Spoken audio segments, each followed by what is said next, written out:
Hello,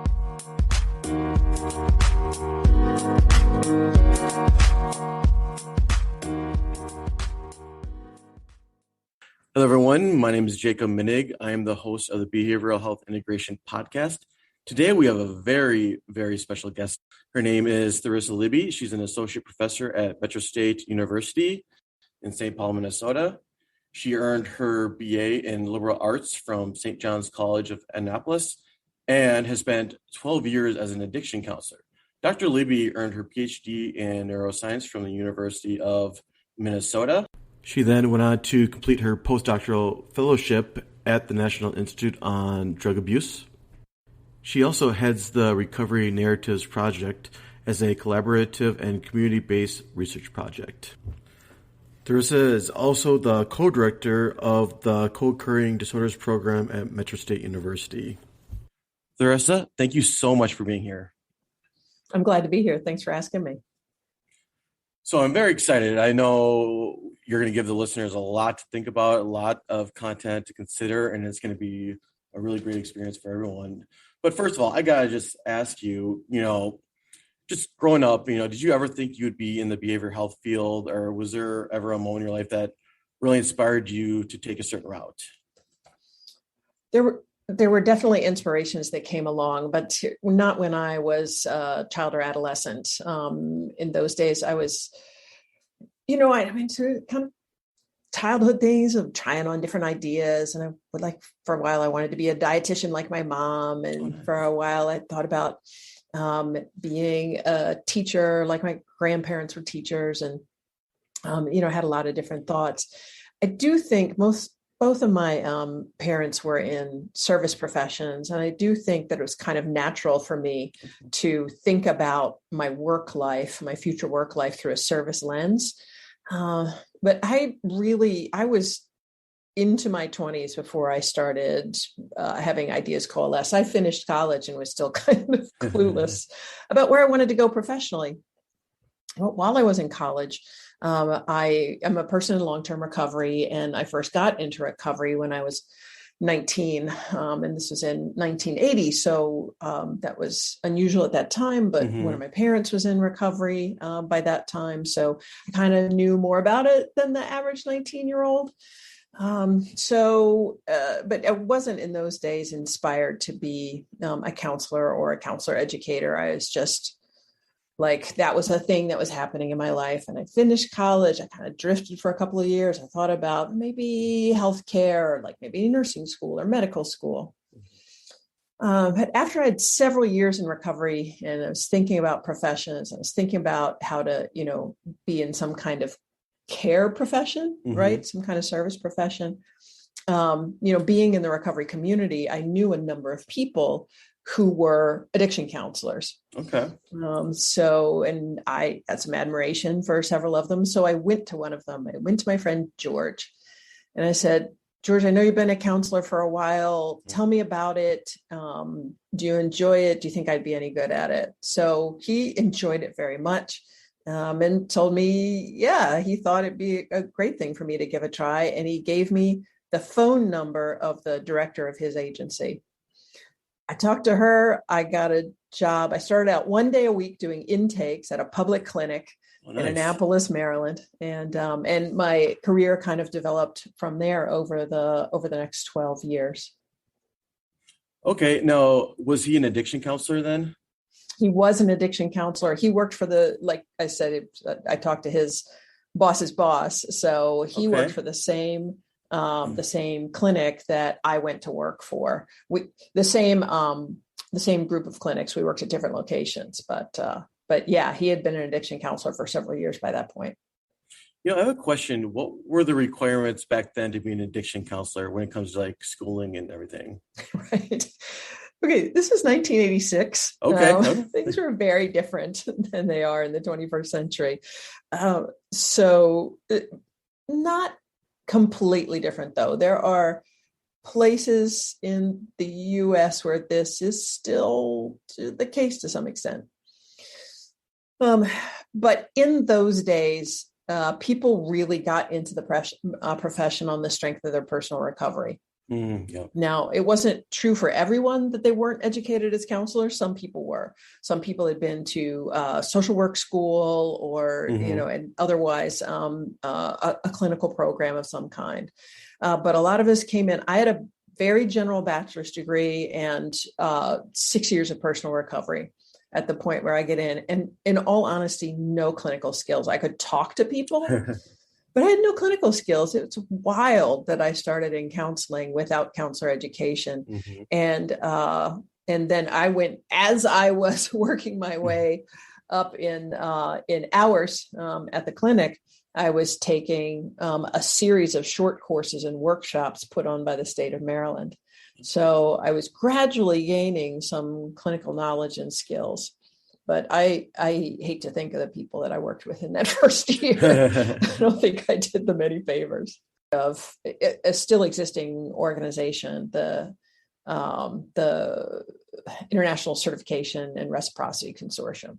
So Maryland had a division of this body, and I went up for certification. And I was at first a certified alcoholism counselor, and then proceeded on to being a certified chemical dependency counselor. Okay. In your words, what is considered the definition of recovery? Right. So I can say what it is for me personally, and then I'm happy to talk about it more broadly because it's one of my strongest professional interests. So for me, recovery is a way of life. It involves a number of different things for me. For my particular case, and I don't believe this is true for everyone, but in my particular case, a couple things it involves is abstinence from alcohol and other drugs, abstinence from misusing medications. It involves ongoing connection with a recovery community and with giving back to others within the context of that community. It means paying attention to I have kind of a rich spiritual life.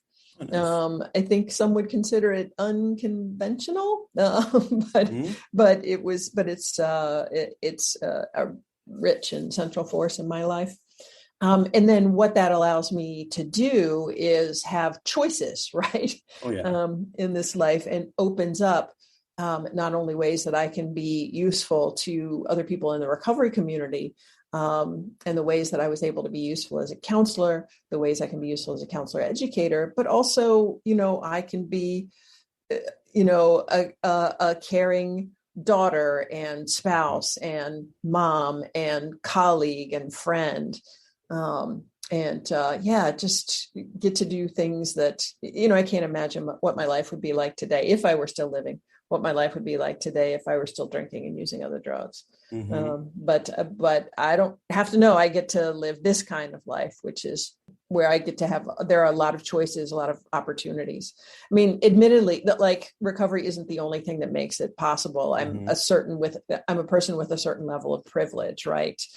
So I have educational and economic and race privilege. I move through this world with all of those things.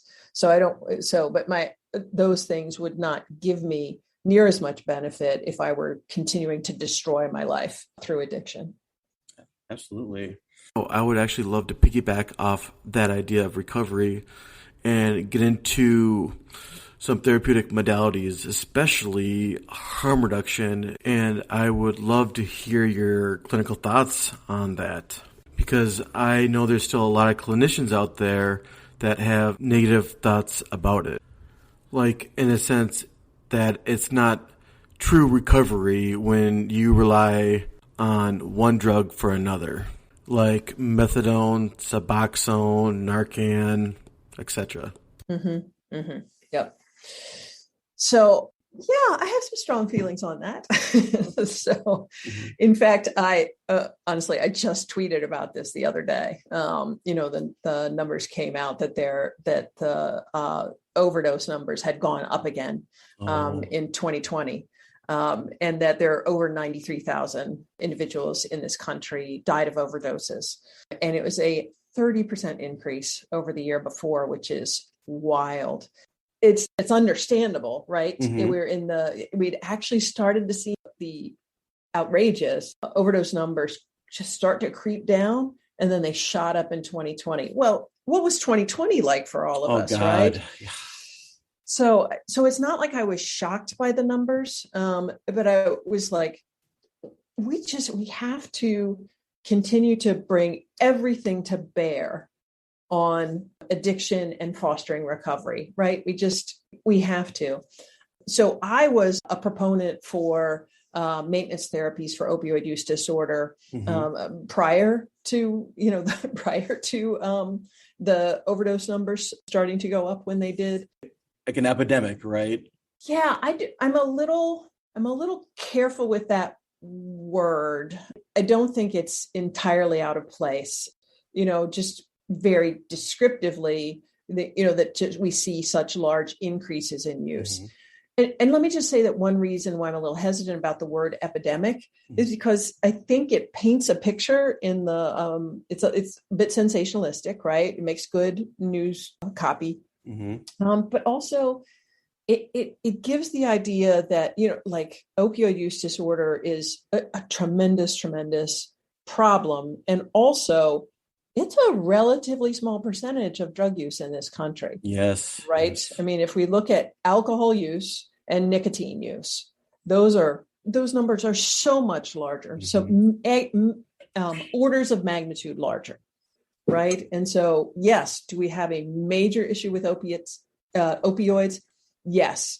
Is it at least in part driven by unethical and deceptive practices by the pharmaceutical industry? Yes, you bet it is. And for us to take this situation and say, but that kind of treatment for it isn't legit, people don't actually find recovery that way, is unconscionable to me, right?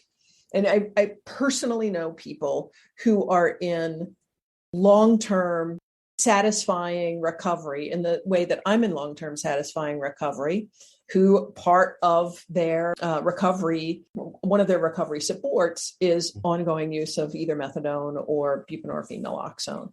I could not agree with you more. And I feel passionate about this too. And sometimes, well, I'm not going to say sometimes, a lot of times I get very irritated when people talk about things like this, especially when it's fellow counselors who, I don't know if it's really ignorance or just not knowing, but do not consider that recovery, and they consider it more weakness. Like, you still need a drug, and that's not okay. That's not true recovery. True recovery is when you off everything completely. And yeah, I'm not gonna lie, it kind of grinds my gears sometimes, and. Yeah, I mean, in the 90s, there was all this, and you'll still hear this percolate through the recovery community sometimes, but in the 90s, there was just so much, people would talk openly in meetings about how you weren't in recovery if you were taking an antidepressant. Yes. Right. Antidepressant, it's a crutch, depression, like this would happen a lot in the 12-step community. If you're working a good program, then you're not going to be depressed. And so having to take antidepressants means you're not working a good program. So work harder and you don't need medication. And then you're really in recovery. I felt then, the same way I feel about methadone and buprenorphine naloxone as tools of recovery. Now, I will say this, though. It's sometimes difficult to work with some clients on, let's say, methadone. Like, let's say they're on a higher dose than they should be. And you're trying to do like a session or a one-on-one, and they're drowsy and they're passing out in your office. Well, then I struggle a little bit, but that doesn't mean there's anything wrong with the client or even methadone itself. It's maybe they're not on the correct dose, and it's hard to work with them. And I think we need to stop putting it in its own box, right? That whether we're talking about addiction care or just talking about healthcare more broadly, there are individuals who adhere more closely to the recommendations that they're given, and those who adhere less closely. There are those who are being served well by their medical team. There are those who are being served less well by their medical team. right? And this happens with this happens with, like autoimmune disorders. People with autoimmune disorders frequently get misdiagnosed. They frequently, there are people who are told by physicians who should know better, we can't find a cause, so it's all in your head, go see a therapist, right? When they have a legit autoimmune disorder or other chronic condition, often a disabling one. And so I hope we don't say to people like this, you're weak, you just need to eat better, exercise more, take such and such a home remedy. No, I hope that we're not doing that, although, and so it's not so different really from what we're talking about. And then more narrowly with addiction, I don't think we critique people for taking, one of the different forms of naltrexone as a assist to recovery for alcohol use disorder. And say, well, yeah, but methadone and buprenorphine are opioids. Yeah, okay. And please set aside your ideology, look at the research, right? Mm-hmm. And be aware of those who are benefiting from it. Are some people benefiting less well than they could? Yes, you bet. Are some people, non-adherent with their treatment plans? How many people with diabetes are non-adherent with their treatment plans? Oh, God, yeah. Why? It's hard to manage a chronic condition. It's really hard. And change is hard. Human beings, have trouble changing. Oh, God. Yeah. We have trouble sustaining change over time, but we're capable of it. And I think recovery in its different manifestations shows how capable of it we are. But it can be super hard to get there. And it's really difficult too when you even hear counselors say this, well, I did it this way, why can't you do it that way? Mm-hmm. Or I was on heroin, but I recovered without using methadone and suboxone. Mm-hmm. I didn't need that crap. Why do you? Mm-hmm. And mm-hmm. It's sad. No, I literally heard counselors say that to their clients. Yep. Yeah, that's unethical. Right? I mean, like literally read your NADAC Code of Ethics.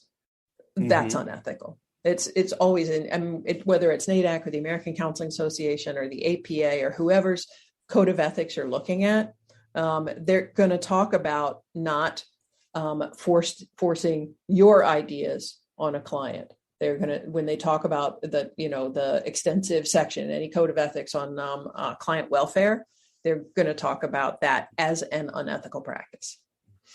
Let me throw an analogy out there for you and tell me what you think of it. I think therapy or counseling can be a lot like personal training when it comes to treatment planning, where let's say you got a PhD, right, in exercise science, you're in good shape, whatever, and you see this client who's a little bit overweight, has some minor injuries, but you develop this beautiful, excellent, amazing plan, and you look at it like, it can't go wrong. It's scientifically, it's proven, especially with someone with that height, age, weight, it's going to be great. Then you give it to them, but it just doesn't work. Mm-hmm. Mm-hmm. Yep. Yeah, you bet. I think that one of the things that we're, here in Minnesota, we're now literally mandated to provide person-centered services, right? That's now in statute that we have, statute and rule that we have to do that. That's, and that doesn't mean like one philosophy of person-centered care, but it does mean if I'm the professional, what am I doing to support that person in meeting their goals, right? Well, first of all, I have to know what their goals are, right? Mm-hmm. It's not just about me. Okay, I've done the assessment. Here are the things that are wrong with you. And when somebody has these things wrong with them, here's the recipe for getting better, right? My definition of better as a professional versus here are some things that are suggested by the assessment. Here are some available services. What do you want? What are your goals? And let's see if collaboratively we can develop a plan for meeting those goals. And then I'll let you know the ways I can support you and the other services we might be able to bring in to support you. Does it matter if I agree with their goals? Not really.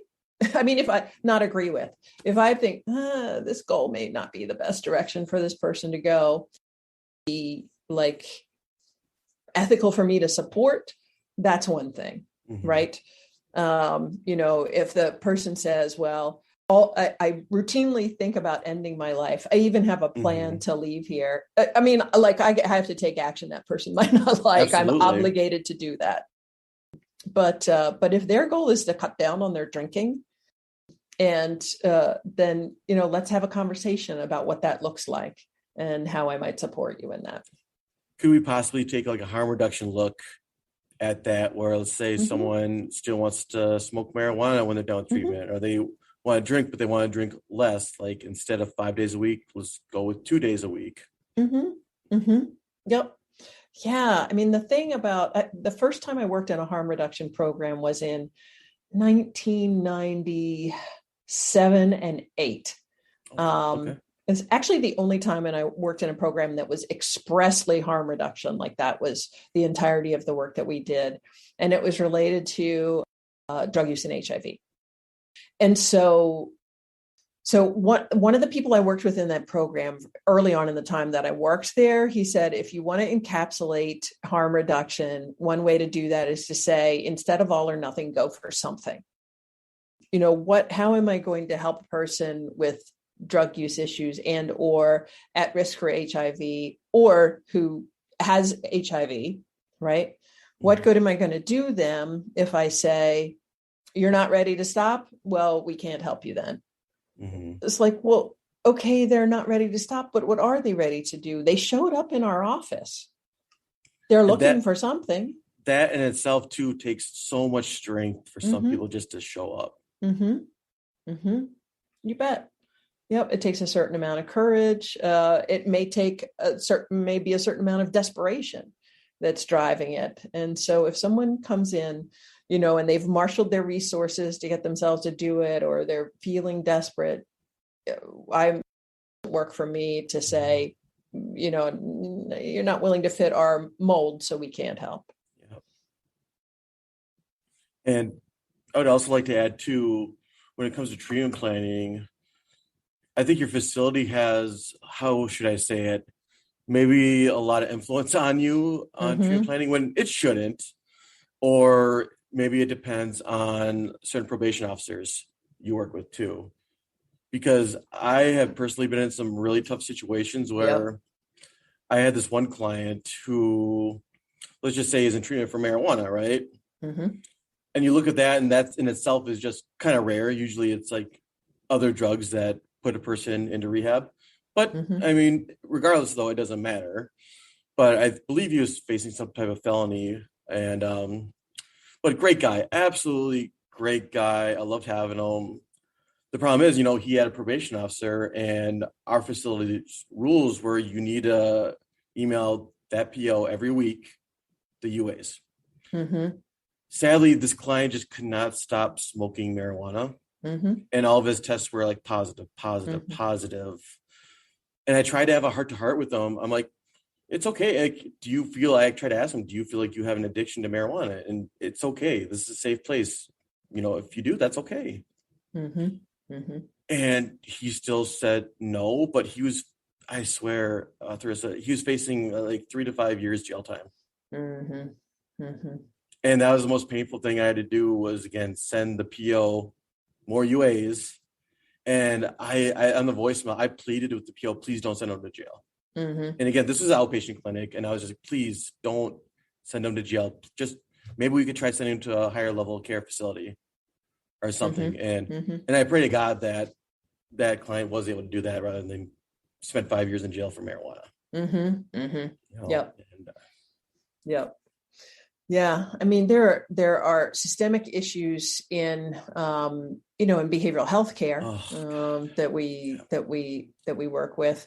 And, to some extent, that's nothing compared to the systemic issues in the criminal justice system, which I mean, that's, I know there are other things you want to get to. So actually, I won't detail that, but it's something that we focus on a lot here at Metro on the whole issue of over policing, over prosecution, marijuana convictions as tools of racism and oppression, right? And so that whole phenomenon, is something we have a whole series of online events that we do about that, and an annual conference. So, well, Therissa, I would actually love to hear your viewpoint on the behavioral health systemic issues. That is something I'm actually very interested in. Yep. Well, some of it has to do with being embedded in larger healthcare systems, right? And so, and how larger healthcare systems have to deal with payer systems. So, this isn't just in behavioral healthcare. This is across healthcare that we have these decades-long issues with getting appropriate care paid for. Whether that appropriate care is, whatever, the right kind of physical therapy, like the right surgical procedure, the right medication. No, like a payer telling a physician, no, not that medication, substitute this one instead. They do the same thing. Translate that, this one's cheaper. Right. And so, as healthcare providers, behavioral healthcare agencies have to deal with that larger system of inequity and inadequate payment for care. Right. And we could go to the next level and talk about, whether this system of care or this payer system of care should even exist, right? Or what are the other options that are working out there in the larger world? But setting that aside, I think, no, but we can't set that aside. So part of that means, right, that behavioral healthcare professionals are underpaid. Amen. Right? Yep. I think that was our very first conversation ever we had. Okay. It could be. Yep. Oh, I agree. God. Yeah. Can I tell you something? Let me tell you how much I made as a tech. It was probably 5 years ago. So when we had our first meet and greet and everything, I started out at an adolescent treatment center making like $9.75 an hour. Working with teenagers who have mental health and addiction issues. Rewarding though. Yep. Don't get me wrong. I love the kids and it's super very rewarding. I play this fun game with my fellow coworkers on what would you make? So picture yourself having a really rough day at work, right? And you're walking out of the building. How much should you get paid to feel okay about that rough day? And it helps you get into a mindset of what we as healthcare professionals deserve to make, especially a therapist and addiction counselors and techs and everyone. Yep. Peer support specialists, Amen. Clinical supervisors. Absolutely. Yep. We all deserve to be paid much better than they are. But there are a couple of things that I think prevent that from happening. I mean, obviously there's some movement at the moment because the workforce shortfalls are so bad. Right. And so at least some providers are trying to pay more and offer more in benefits to attract people to their facilities. But a couple of reasons why this system of underpayment has stayed in place. And one of them, we already talked about is managed care. And one of them is flat out stigma, right? That the people we deal with, they're not important, right? Or they should be able to handle things on their own, or, whatever it is. But stigma plays a big role in why behavioral health care broadly and addiction care specifically are so underfunded, whether we're talking about, public funding, third-party payers, whatever it is. And this is something that I don't know how to put it exactly, but I think it's fair to say that in the addiction treatment field, where there's, a mix of people who are in personal recovery and people who aren't, that we who work in it carry some of that stigma in with us. I'm not saying that in a judgmental way at all. I just mean that we've been imbued in it, so it can show up even unconsciously. Right. And so there's a certain amount of, that it's not going to get better. right? Because, whatever. But I do think that like that internalized stigma does play a role. Mm-hmm. Now, here's a big question. What do you feel like we need to do as behavioral health professionals to change this? Mm. I know that's a big question. That is a huge, huge question. Yeah, no question is a big question. Yeah. Yeah, you're not wrong. There's just, so one of the things that we can do is organize, right? Organize and advocate.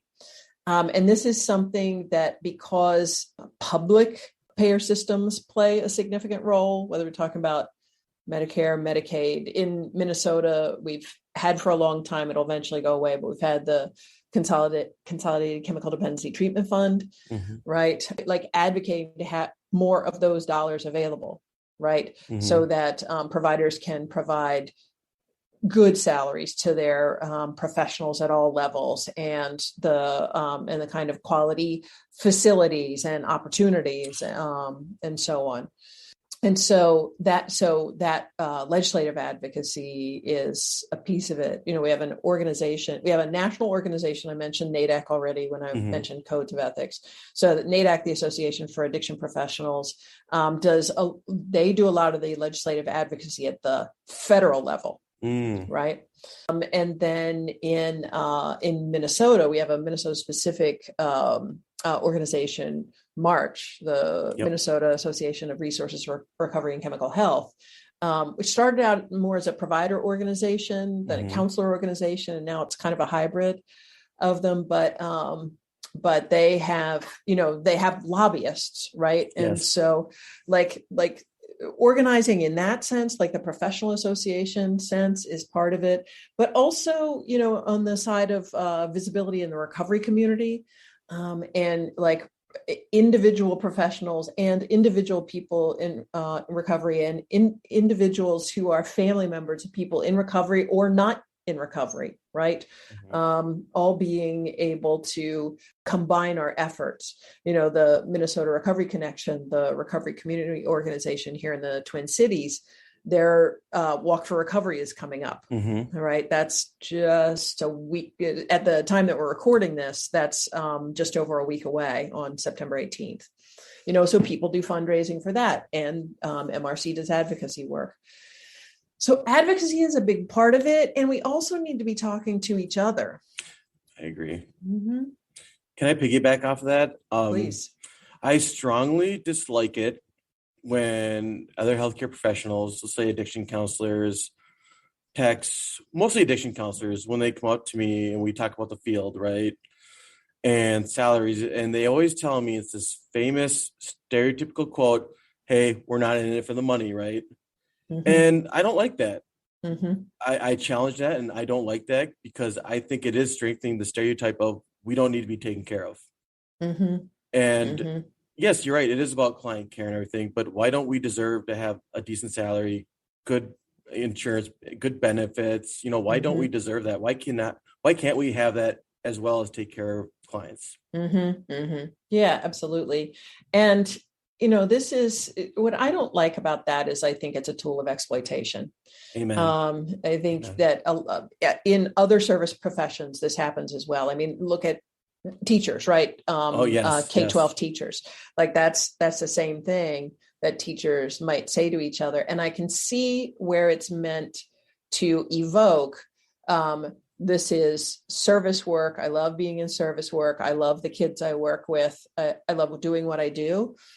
So I appreciate that part of it, but it is an invitation to exploitation, or a tacit understanding that if you're in a service profession, you just expect to be exploited in that way. And that's not okay, right? It's not okay to take advantage of people doing service work, loving what they do, to keeping them in it with, while underpaying them. That's just not cool. I strongly agree, and I definitely believe it's time for a change. And yep, I fully support that. It's funny too. In one of my earlier episodes, I did like a career outlook on the behavioral health field, in part of that episode, I kind of talked about like other healthcare professions who will just take the undergrad LADC for an example, right? We can maybe assume they may start out at 45 grand, 50 grand a year. Not sure. I'm just throwing out some numbers. So then I started doing research on, let's say, a registered nurse, where I believe that's still a 2-year degree, but mostly a 4-year degree. And I did research on dental hygienist. That's a 2-year degree. And I know now again, that's a great field, but let's just say they make a lot more than the LADC. For the most part, nurses make a good amount more than the LADC, and I don't think it's right. Now, their jobs can be stressful, especially nurses. I'm not saying that. No question. But I don't find it any more stressful than ours, and I just don't think it's fair. I don't think it's right. And I think society is saying something when they do things like that, or when they maybe give other professions a lot more money than we do. And yeah, I think so. So I have a couple nurses in my family. So which I love nurses. I have a lot of nurses in my family too. No, and I'm not saying that. I'm only to say that I have a certain knowledge, which is that a person can become a licensed practical nurse with a 2-year degree and a registered nurse with a 3-year degree. Okay. And the majority of nurses these days go for a bachelor's degree, a BSN, and often beyond, becoming MSNs and some proceeding to becoming DNPs, right? Doctor of Nursing Practice. Yep. So all like across the board, and even CNAs receive a lot of training, and they need to be paid better.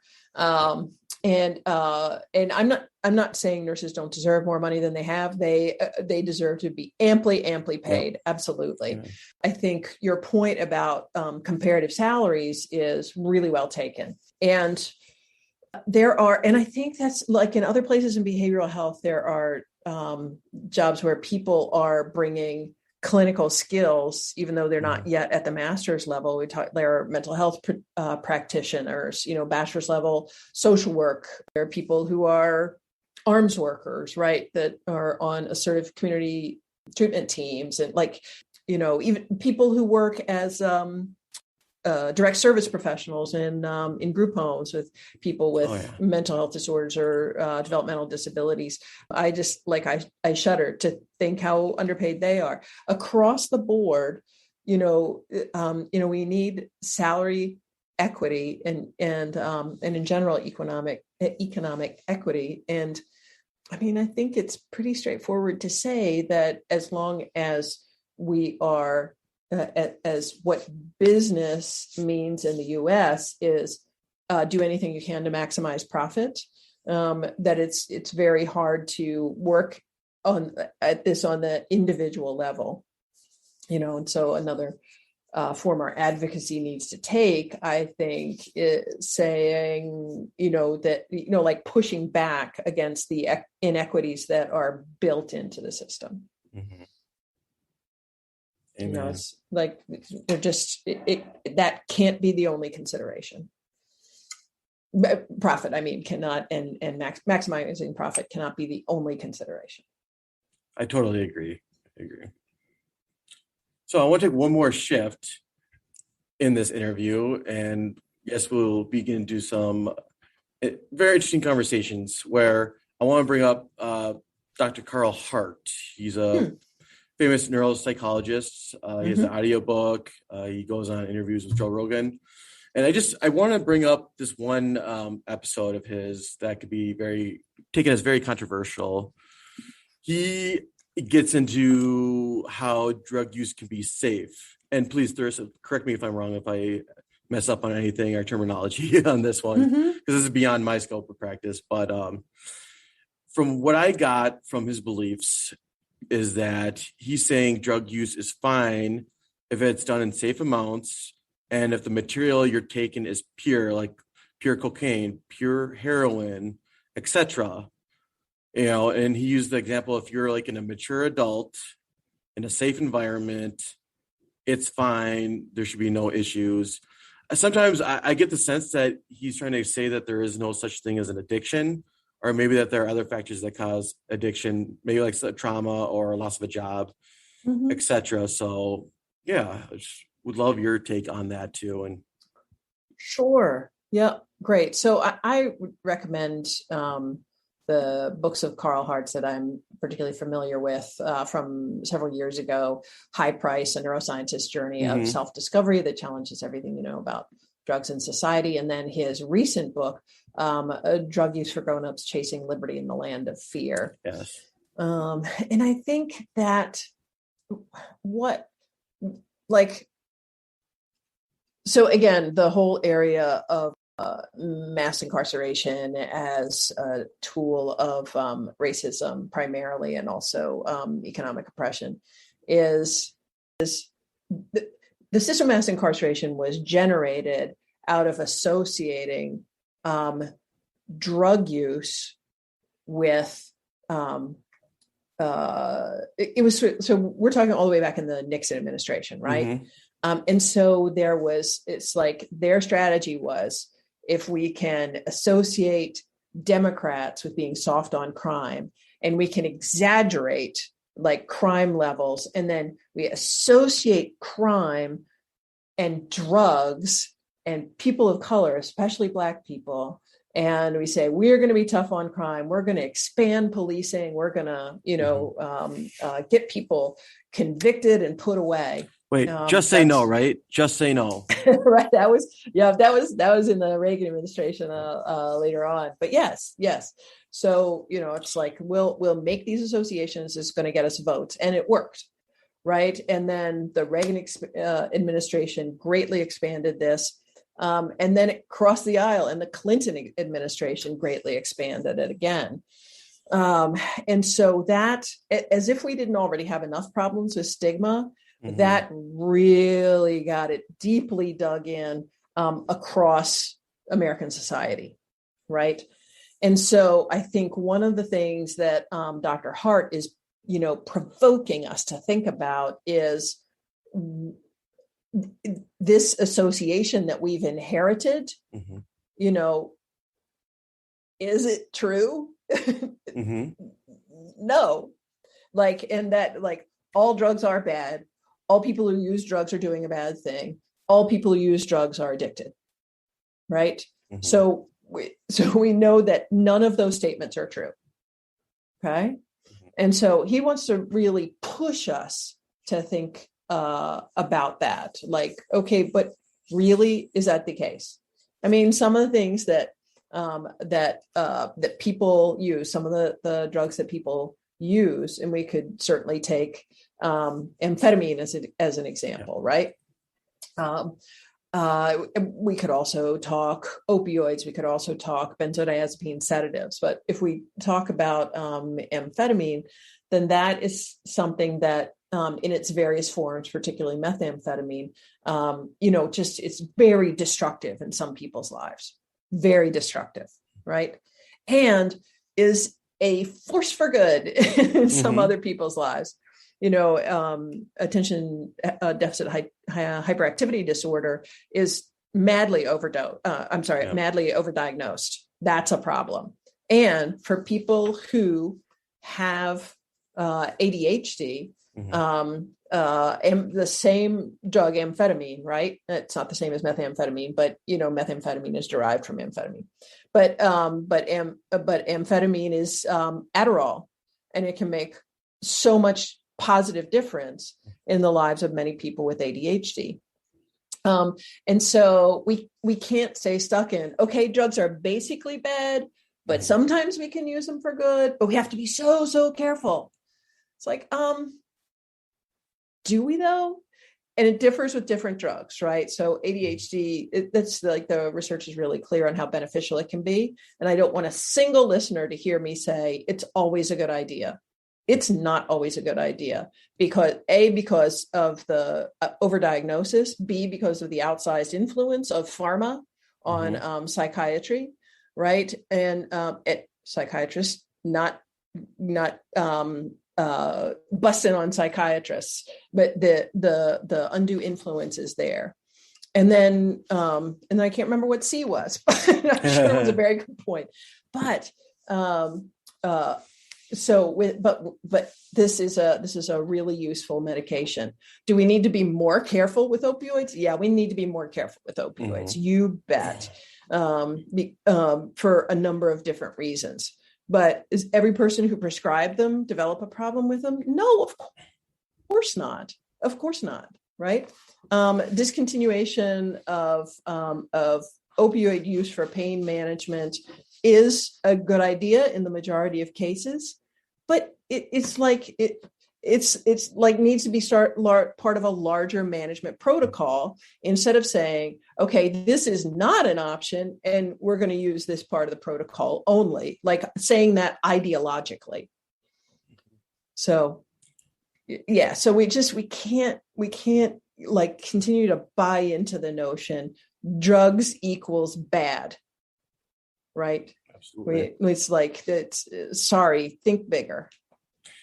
He actually touched on a point that we were talking about earlier about opioids and the deaths and everything, where he explained like he would have these mothers email him about their son's death on opioids, and he would ask for a toxicology report and everything, and he would look at it, and he would just see the results, and he would see like a little bit of opioids in their systems at the time of death.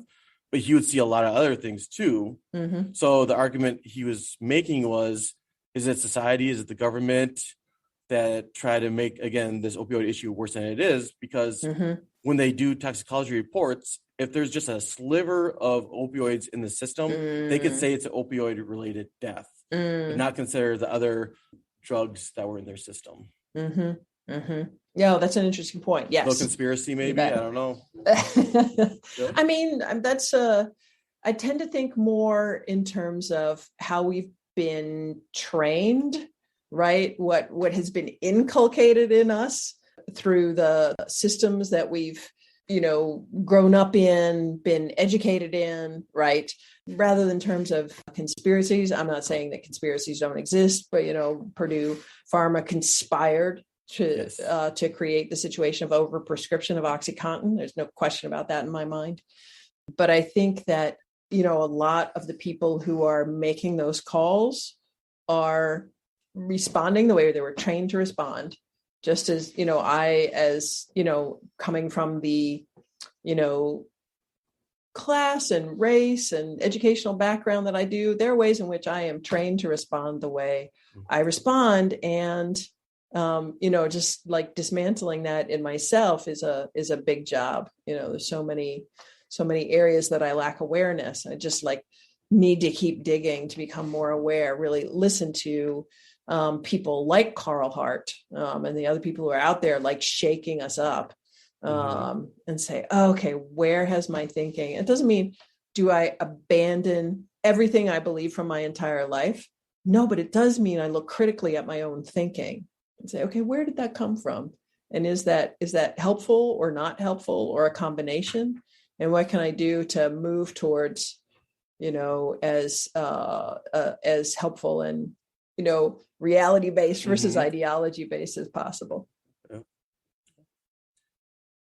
All right. So I want to take it another direction now too, and something that's more controversial. And I would like to talk about MDMA. Okay. Assisted therapy. So again, you're using another psychedelic drug, right? To help with therapeutic issues, mainly trauma right now. I know trauma is getting a decent amount of research. Veterans with PTSD too. I've been doing a lot of research, and I have been seeing some positive results. But again, how much research is there, and do we need more? Right? Yep. Yeah, for sure. I mean, this is an area that is crying for more research. And, I just, to take it a little broader, the MDMA is not the only psychedelic drug that's been proposed and used for, as an adjunct to therapy. Albert Hofmann, the Swiss chemist who, designed LSD. He didn't design it to be a psychedelic. He was a synthetic chemist, so he didn't just make LSD. He made a whole series of compounds as part of his work that were possible future therapeutics. This is how this is a basic part of drug discovery. But then he found out about what it actually did by accident, because you can get it into your system through your skin, and he touched it and stuff. And a little while later, things started looking really interesting, right? So, but that story aside, he was a lifelong, he just died a few years ago. He's like 103 or something. And he was a lifelong advocate for psychedelics as adjuncts to psychotherapy. And so these days we talk about MDMA, about assisting people, like a single dose, assisting people in recovery from opioid addiction, and then expanded a bit to other addictions. And so this is MDMA is kind of focused right now. It's a larger phenomenon than that. And so I think that when we see these pieces of the puzzle, it's like, well, what other pieces do we need so we can see the whole picture to the best of our ability? And we're only going to be able to, certainly we can be pointed in certain directions by anecdote. Anecdote isn't enough for us to say, okay, here's a thing that we know is effective at these doses in combination with these psychotherapies, right? So we need, but anecdote does point us towards something, right? And it has clearly pointed us toward that we need to significantly expand research in this area. It's just too important a possibility to ignore. And I think by and large, like there's an MDMA protocol that has been used for trauma care is like there's one protocol that includes 2 doses. Okay. Right. One, and then a second one a few weeks later, typically in the overall course of psychotherapy. We're not saying MDMA is a maintenance medication for people with trauma. Right. We're talking about the facilitating recovery through a certain level of use in conjunction with counseling. And I think that people make assumptions about how it's actually used that are inaccurate. But I will tell you that a barrier to the best way to study it is having a control group, right? Because you can't do it blind. True. People are going to know whether or not they're having a drug experience. Yep. And so that makes it more challenging, but it's still doable. Well, I think I heard from one podcast, they're actually trying to make it a certification, but it's interesting to be certified as a therapist. They're putting out the idea that you actually need to try it yourself as a therapist. So you know and understand the feelings of it. That's interesting. I had not heard that. I have. I mean, I'm not saying it's a bad idea. With my lack of knowledge, I'm kind of worried about what it's going to do to me mentally, or if there's going to be permanent changes. But again, I don't know a lot about this stuff, so maybe I shouldn't have that fear. Yeah, we don't see single or occasional use of a psychedelic as causing permanent changes.